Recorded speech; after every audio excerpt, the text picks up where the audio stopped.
I'm the woman who went viral because my then husband, now ex, called me a racial slur after I left him due to years of domestic violence. He was arrested and I left him. He has black friends on Facebook, black coworkers, but I doubt any of them know that when he's upset at them, he thinks of them as a hard ER. I have a child with him. A child that he abandoned for over a year and said that he didn't want anything to do with. A child that any of his family members could care less about.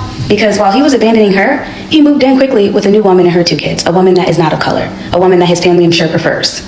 So yeah, I'm gonna need you guys to stop saying just because you have a black friend or you have a black partner or married to a black person that you cannot be racist. You absolutely can still be racist. I love a 2. Trust me, I absolutely know and I absolutely agree.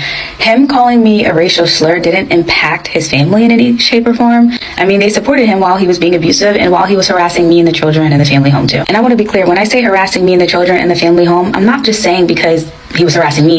She accused her husband of allegedly being racist and abandoning their child. And now her comment section is on absolute fire. The viral video has the entire internet in shambles. Half the viewers playing detective and claiming they've already tracked down her spouse, while the other half, well, they're not buying a word of it. Some are asking, if he's really racist, then why would he marry you? While others are empathizing with her story of her in-laws from hell and years of emotional tension. So what's the truth here? Is this a case of genuine pain finally spilling over, or a messy situation missing some crucial context? Honestly, I think there's definitely more to the story. But before we go any deeper, I need to know, what do you think? Are we missing major details? Is the internet jumping to conclusions again? Let me know your thoughts in the comments. Hit that like button if you're still with me. And don't forget to subscribe for more updates as they unfold. And click on the link in the channel description to purchase a copy of our books on barnesandnobles.com. And they are my children. He was making us cold. He was messing with the smart thermostat every day for 4 days, multiple times a day, turning off the heat in 30 to 40 degree weather and turning on the AC. So we would essentially freeze all those days. My daughter, she was only about 1.5, 2 at the time, and she got sick from it because we would wake up freezing cold. I thought the thermostat was broke. He admitted to this. He also tried to hack into our cameras, another thing he admitted to watch us during a no contact order. He even came to the home and turned off the power box from the outside so our house wouldn't have power. Again, me and the kids are home. He's frightening us and tormenting us while we're in the family home that he's ordered to stay away from. His family knew all of this, so the racial slur being added is just another thing he did, and I don't think they care about any of it. My ex has a family of police officers. His dad is a retired officer, 2 of his older brothers are police officers, and one of the brothers' wives is also a police officer. Yet the new supply asked me to call her and told me that none of them warned her about him. Actually, the wife of one of the brothers said to her in church that he's so different now. He's changed. He's so much better. At this time, he was actively avoiding child support, avoiding his daughter, had a warrant out for his arrest, and just finished another court case for continued harassment about 3 months prior. No, my daughter's absolutely not safe around any of them. Hey. Hey.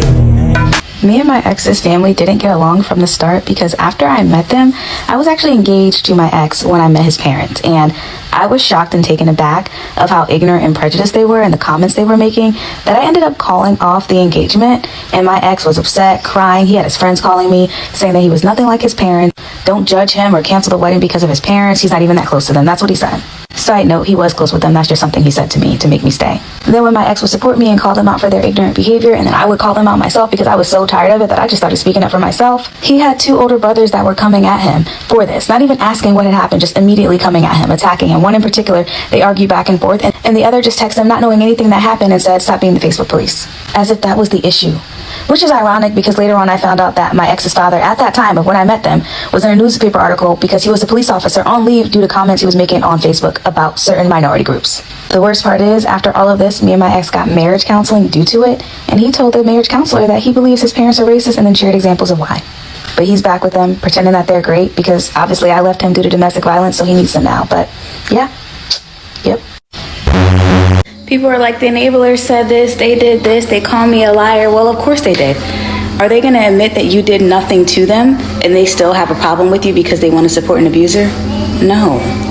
People are like, the enabler. Now it's time to come alive. Everybody want to know what I would do if I didn't win. I didn't step into Sharing my situation with my ex-husband and how he called me the racial slur is already sensitive, but I think it's important for me to share because a lot of people deal with this and they're scared to speak up. my comment section is why. There are people that blame me for dating outside my race. They don't feel bad. They don't feel bad about the domestic violence or the slur because I should have never dated someone that is not the same race as me. And I try not to take it to heart because I know it's coming from a place of hurt, whereas though my ex and his family, when they were being bigoted and racist, it was coming from a place of hate. But here's the thing. I had to sit there and argue back and forth with my ex's parents. I had to argue with some of his siblings. It's one of those things where you're arguing with them saying, hey, you're prejudiced, you're ignorant, you need to be better. But then you're arguing with your own people trying to say, hey, just because I dated outside my race doesn't mean I hate myself, doesn't mean I hate you. I just dated someone that I thought was a great person. It's like you can't win. But at the end of the day, I really hope that my story helps other people just be aware or be better. Both, maybe. There's a girl I know. Follow my story, you'll know that unfortunately I didn't just deal with domestic violence. I also dealt with racism. And many people wonder how I navigate that with my daughter. And it's easy because none of them are involved in her life. And when she used to ask about her dad, I told her that he hurt his head and she just can't be around him right now. I had dealt with ignorant comments, prejudice, and poor treatment towards me from my in-laws. And then after I left my ex-husband, he texted me calling me a racial slur. In my viral video, many people asked me why would I marry him knowing his parents are that way. The truth is, I believe that he was different from them like he told me. Now here's the thing, no matter what my ex did to me or put us through after I left, I always told myself that I love my child more than I hate him. So I don't tell her anything negative about her dad because he's a part of her. And one day she's gonna ask questions about him. She's gonna ask questions about them. And when she does, I'll be here to answer with truth, but also remind her that his choices are a reflection of him, not her. Until next time, bye.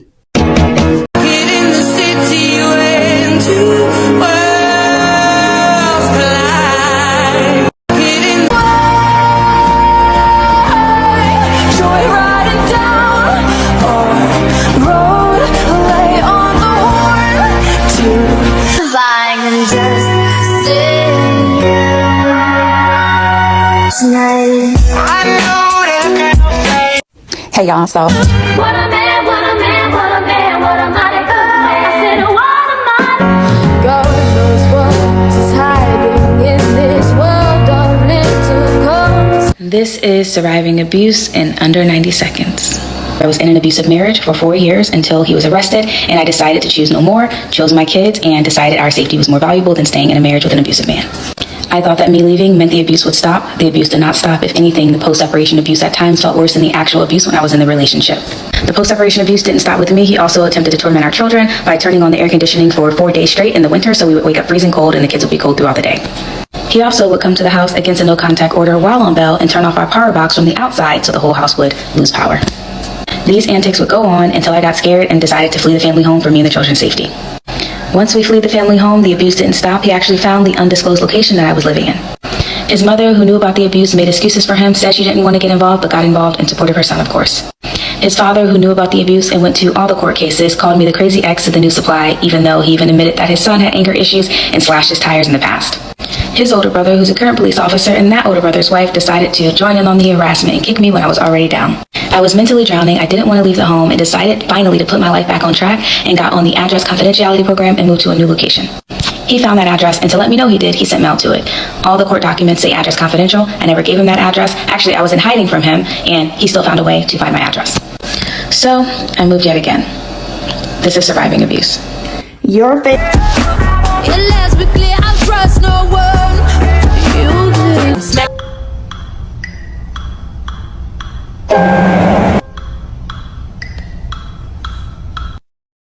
As you can see. Do it all because I love you. Please stay where you are. Don't come any closer. I am a C. I am a CH.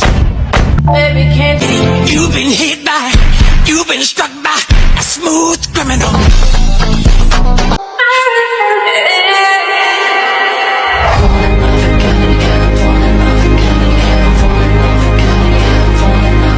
I want to explain something, and I hope this helps others that are in the same situation know how important and crucial it is to leave for your safety. The first time my ex-husband physically harmed me, I was actually pregnant. I was around 3 months pregnant with his child. And we were having a disagreement about me visiting family while he's away on deployment. It was a 6-month deployment. And throughout that disagreement, at one point, he had lifted his hands up in the motion of putting them around my neck. I rolled my eyes and said, "What, are you gonna strangle me?" And he did. When I looked into his eyes, it was pure blackness. Like, I felt like someone else took over. He wasn't saying a word, but he was very focused on putting his arms and squeezing around my neck. And I ended up passing out. And when I came to, he was huddled up in a corner, crying and apologetic. And instead of me realizing I'm in danger, I need to leave, this is only gonna get worse, I ended up comforting him, comforting my abuser. That kick-started the cycle that went on for over 3 years of abuse. He'd say he's sorry, he'd threaten self-harm, say that he can't live without me, and I forgive him, take him back, think that, him getting help or being on medication would change things. And there were times where things would be great and there would be no abuse, but it always happened again.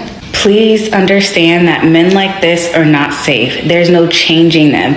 There's no waiting around to get better. Actually, if you wait around to get better, you may not be here any longer. So please leave.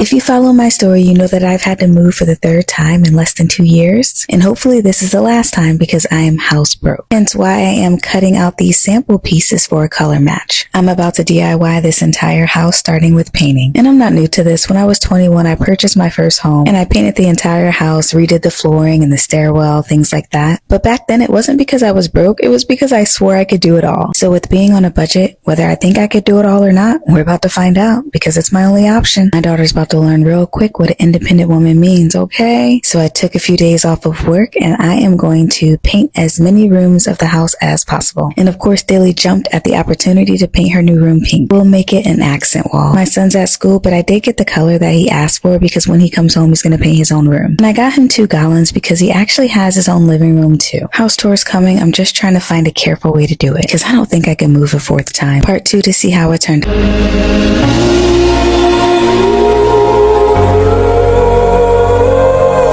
Body smoking. That's why I say, hey, nobody gonna love me better. I must stick with you forever. Hi, I'm back for part 2 and I'm painting my daughter's room. If you remember, she picked a accent wall color. It was like a neutral pink, which I really think is cute. The other walls I've already painted, so I saved this one for last. And if you're new here, I'm a single mom of 2 and I became a single mom after leaving my ex due to domestic violence, and I've been sharing that experience. And this experience involves me moving for a 3rd time in under 2 years. However, this home is more permanent and we are making it our own. Instead of hiring painters before I moved in, I needed to budget because I spent a lot of money during this move and I'm trying to recoup my savings, and part of that means doing a lot of things myself. And when it comes to her room, I actually had a budget of $150 and literally stayed under that for everything you see in this room. You can thank Amazon and Temu for that. And I didn't get my daughter some fancy bed or a headboard because she's not even going to sleep in here. She's still going to sleep with me. She made that very clear. But in case she changes her mind, this bed will be here for her. Painting and setting up her room literally took me all day. And after that, I realized I hate painting. Well, at least it turned out cute. Let me know what you think in the comments. You must be crazy, must be out of your mind, out of your mind. Hi, AJ. Our love will never die, no. Right, she said it's on my soul to have a taste of a magnificent life. It's all mine. We can go away. I am. Here I am.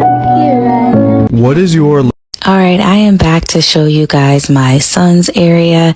This is his living room and his upgraded bathroom. It's actually the most updated bathroom in this house. The people who lived here before us had turned this area into like an in-law suite and built that bathroom. And yes, I understand those carpets need to be redone, but I am on a budget, so we're just focusing on what I could afford for now. And this is the color he chose for his room. And then his living room was obviously a bit bigger, so he got some friends to help along. But yeah, this is how it turned out. It's really cute, and I love that he has his own space because he's 16 and he deserves a little bit of privacy. Not too much, but enough to get out of my face, because parenting a teenager is a whole nother level of trauma. And it's not fully set up yet, but this is what we got so far. Let me know what you think in the comments. Hi, I'm back with a mini turning my house into our home update. If you follow my story, you'll know that I had to move for the third time in under 2 years. But this move feels different because we are planting our seeds and making this our home, at least for a long time. Hi, I'm Tony, a single mom of 2, and I became a single mom after leaving my ex due to domestic violence, and I've been sharing my experience. You've already seen my daughter's room update after she finally figured out which room she wanted to have. And although I realized I hated painting, her room turned out so cute, so I'm a little proud of myself. And I forgot to share this before, but she does have her own bathroom that she's never really going to use because she decides to use mine each time. But here's her bathroom. And a quick recap on my son's bedroom and living room. He had some help painting, but it turned out really well. This is the living room. He doesn't want me to show his bedroom, but